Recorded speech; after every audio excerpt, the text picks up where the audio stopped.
নমস্কার, আমি ডক্টর বোধিসত্ত্ব খান চলে এসেছি সহজ শেয়ার বাজারের আরেকটি নতুন এপিসোড নিয়ে। প্রিয় বন্ধুরা, আশা করি সবাই ভালো আছেন এবং সুস্থ আছেন। 1 ফেব্রুয়ারি আমরা ইউনিয়ন বাজেটের জন্য অপেক্ষা করব। 11টা থেকে শুরু হওয়ার কথা, কারণ প্রত্যেকের মনে কিছু না কিছু প্রত্যাশা রয়েছে, প্রত্যেকেরই কিছু না কিছু চাহিদা রয়েছে। বাঙালি মধ্যবিত্ত যেটা চায় কিছুটা ট্যাক্স রিলিফ বা কিছুটা ট্যাক্স স্ট্যান্ডার্ড ডিডাকশন। বহু মানুষ বলছেন যে কালকে নাকি শেয়ার বাজার আনন্দে উদ্বেলিত হয়ে উঠতে পারে, সেখানে উত্থান আসতে পারে, দারুণ বাজেট হতে পারে।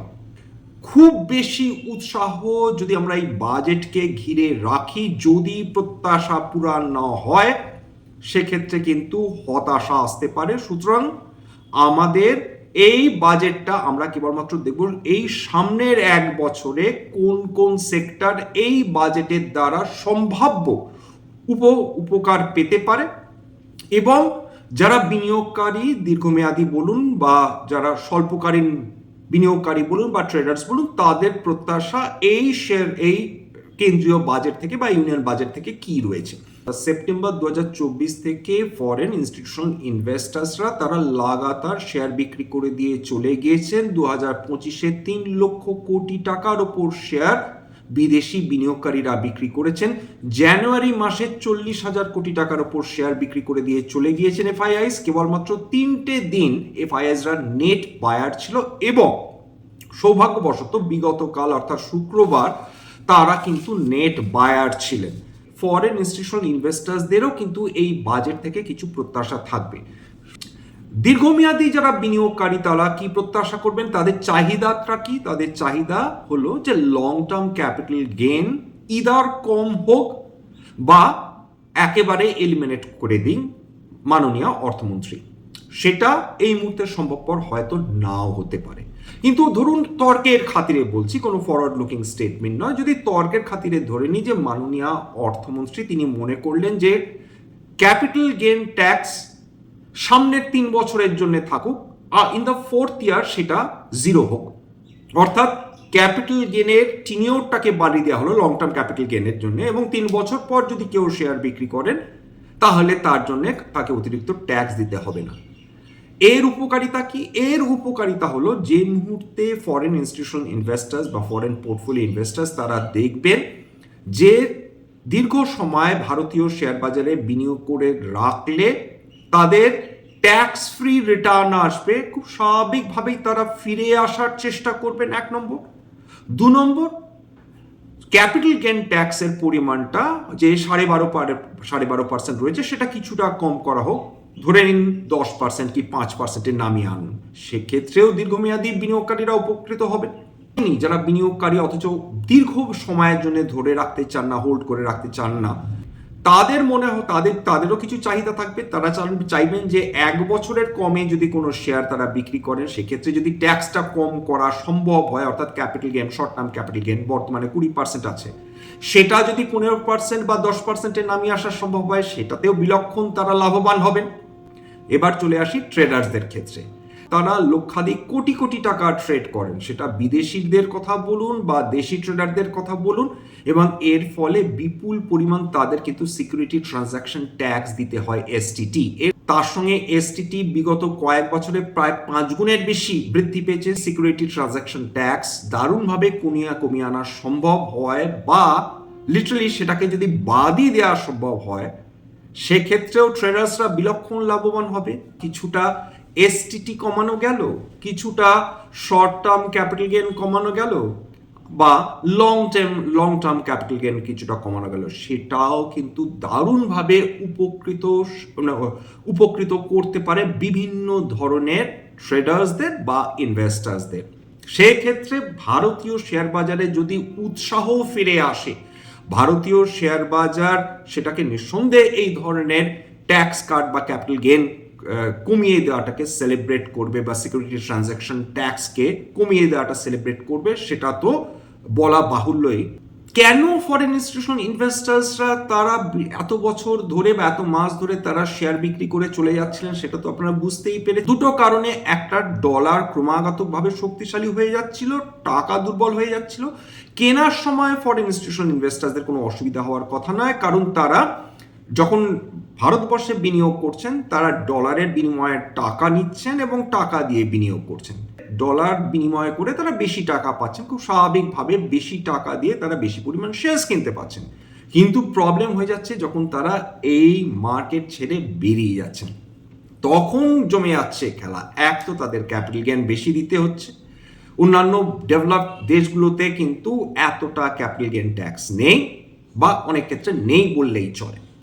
2 নম্বর, ডলার অত্যন্ত শক্তিশালী হয়ে গেলে যখন তারা বিক্রি করে নিজেদের দেশে ফিরে যাবেন এই টাকা দিয়ে, তখন টাকাটাকে ডলারে কনভার্ট করতে হবে। ডলারে কনভার্ট করতে গিয়ে বিপত্তি, তাদের যে প্রফিটের পরিমাণ সেটা কিন্তু এই এক্সচেঞ্জ রেটের ফলে দারুণভাবে কমে যাচ্ছে, অর্থাৎ দুদিক থেকে তারা আঘাতপ্রাপ্ত হচ্ছে। এই সব কারণেই কিন্তু এফআইআইসরা ডিজিস্ট করছিলেন। এছাড়া তো ভ্যালুয়েশন কনসার্ন ছিলই, বিভিন্ন মিড ক্যাপ স্মল ক্যাপ কোম্পানিজগুলো অত্যন্ত এক্সপেন্সিভ হয়ে যাচ্ছিল। শুধু তাই না, আমাদের বিগত কয়েক বছর বা কয়েক কোয়ার্টার ধরে যদি খেয়াল করে দেখেন, শুধু কেবলমাত্র নিফটির কোম্পানিজগুলোই যদি দেখি, তাদের কিন্তু আর্নিংস গ্রোথ সেই অর্থে হয়নি বললেই চলে। অর্থাৎ একদিকে আমরা বিস্ফোরিত চোখে দেখছি যে এনভিডিয়া, মাইক্রোসফট বা মেটার মতন কোম্পানিজগুলো তারা বছরে 15 থেকে 18% হারে তাদের প্রফিট বৃদ্ধি করছে বা রেভিনিউ বৃদ্ধি করছে। সেখানে আমাদের যে টপ নচ কোম্পানিজগুলো, তার মধ্যে আইটি রয়েছে, তার মধ্যে কংগ্লোমারেটস রয়েছে, তাদের কিন্তু প্রফিট হয় 2-3% বা কোনোটা 5, কোনোটা 8%। সেলসের ক্ষেত্রেও তথই বছর অবস্থা। আমেরিকাতে যদি বিভিন্ন কোম্পানিজ দেখেন, সেখানে যেরকম এক্সপোনেনশিয়াল গ্রোথ হচ্ছে, সেটা কিন্তু ভারতবর্ষে হচ্ছে না। তার ফলে ফরেন ইনস্টিটিউশনাল ইনভেস্টার্সরা যদি দেখেন যে টপ নচ কোম্পানিজ ভারতবর্ষে যদি সেই অর্থে গ্রোথ না দেখাতে পারে, তারা কি আশায় বিনিয়োগ করবেন, এটা আর একটা বড় প্রশ্ন উঠে যাচ্ছে। সোনা, বিগতকাল আমরা যখন আলোচনা করেছিলাম, তারপর মার্কেট প্রায় 11:30 অবধি টেনেছিল এবং বিশ্ব বাজারে কালকের কমোডিটি মার্কেটের কথা বলছি, সোনার উপর দর বা কপারের দর, কালকের রুপোর দর সেটা আলোচনা করার দরকার রয়েছে। 27% নিচে নেমে গিয়েছে, 27%। সোনার দাম কমেছে 12%। এই দুটোই কিন্তু ফিউচার্সের দাম বলছি, স্পট প্রাইসের সঙ্গে এর পার্থক্য থাকবে। আগের দিনই আমি লিখেছিলাম যে রুপো অত্যন্ত ভোলাটাইল কমোডিটি হিসাবে, এবং রুপোর এর আগেও ইতিহাস রয়েছে, 50% কারেকশন হওয়াটা কোনো ব্যাপারই না। বলার পরের দিনই দেখছি যে সেখানে একদিনে 27% কারেকশন চলে এসেছে। সোনার শেষ কবে এহেন পতন দেখেছে? কালকের যদি 5ই ফেব্রুয়ারি 2026 এক্সপায়ারি দেখেন, 1,49,075 টাকায় লাস্ট ট্রেড করেছিল। কালকের 20,328 টাকা পতন দেখেছে সোনা, সেটা ফেব্রুয়ারি এক্সপায়ারি।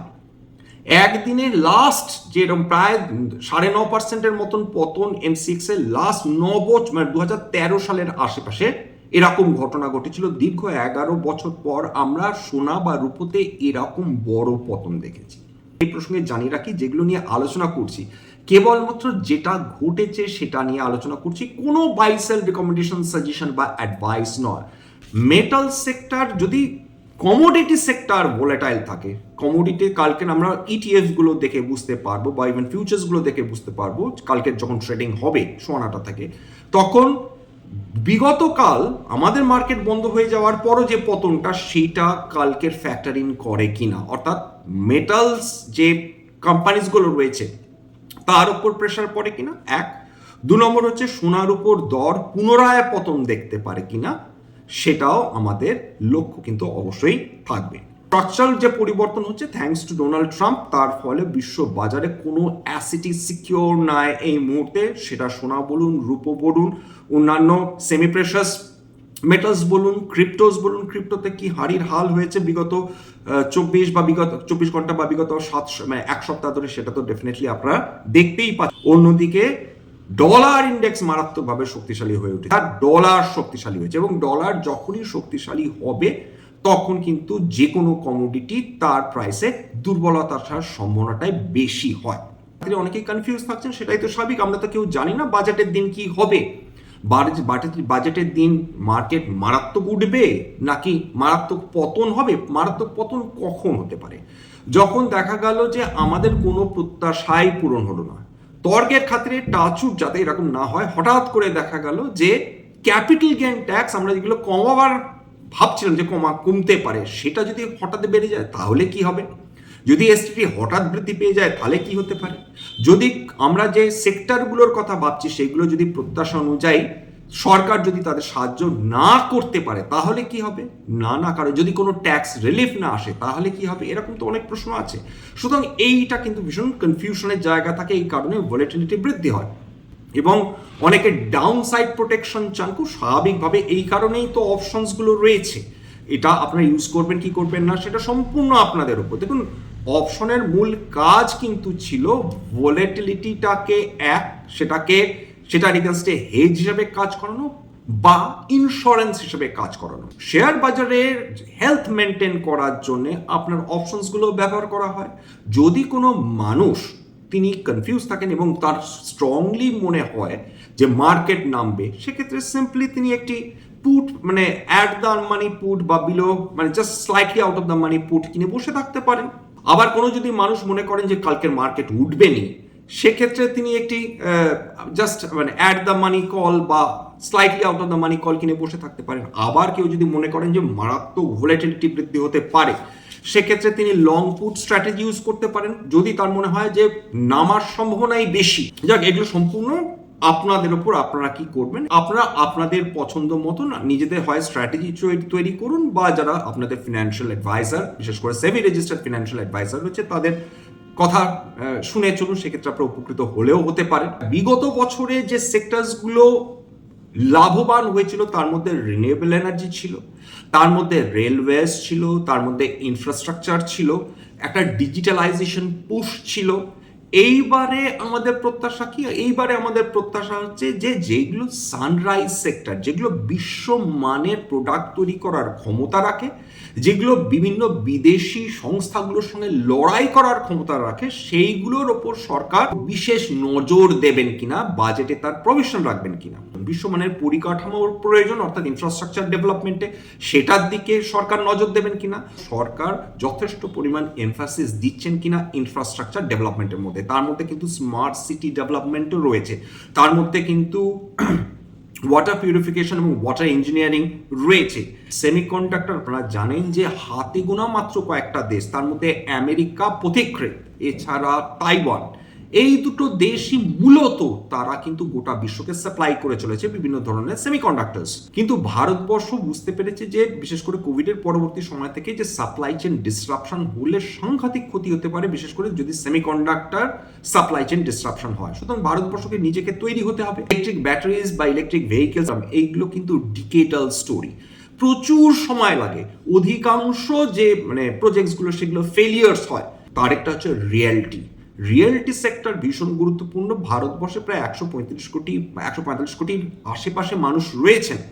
প্রত্যেকের মাথা গোজার ঘরের প্রয়োজন রয়েছে। এরকম অ্যাফোর্ডেবল হাউসিং ভারত সরকার সেটাকে বেনিফিট তারা দেন কিনা, সেটা বাজেটে অ্যালোকেশন থাকবে কিনা, সেটা নিয়ে আমাদের দেখতে হবে। এছাড়া রেলওয়েজ, ওয়ার্ল্ড ক্লাস ইনফ্রাস্ট্রাকচারাল ডেভেলপমেন্টের মধ্যে রেলওয়েজও পড়ে। রেলওয়েজ যদি ডেভেলপ করে, রেলওয়েজ যদি বিশ্বমানের পরিষেবা দিতে পারে, তার মানে ভারতবর্ষ ইনফ্রাস্ট্রাকচারাল ডেভেলপমেন্টের দিক থেকে বিশ্বমানের হয়ে উঠছে বা ভবিষ্যতে আরো হবে।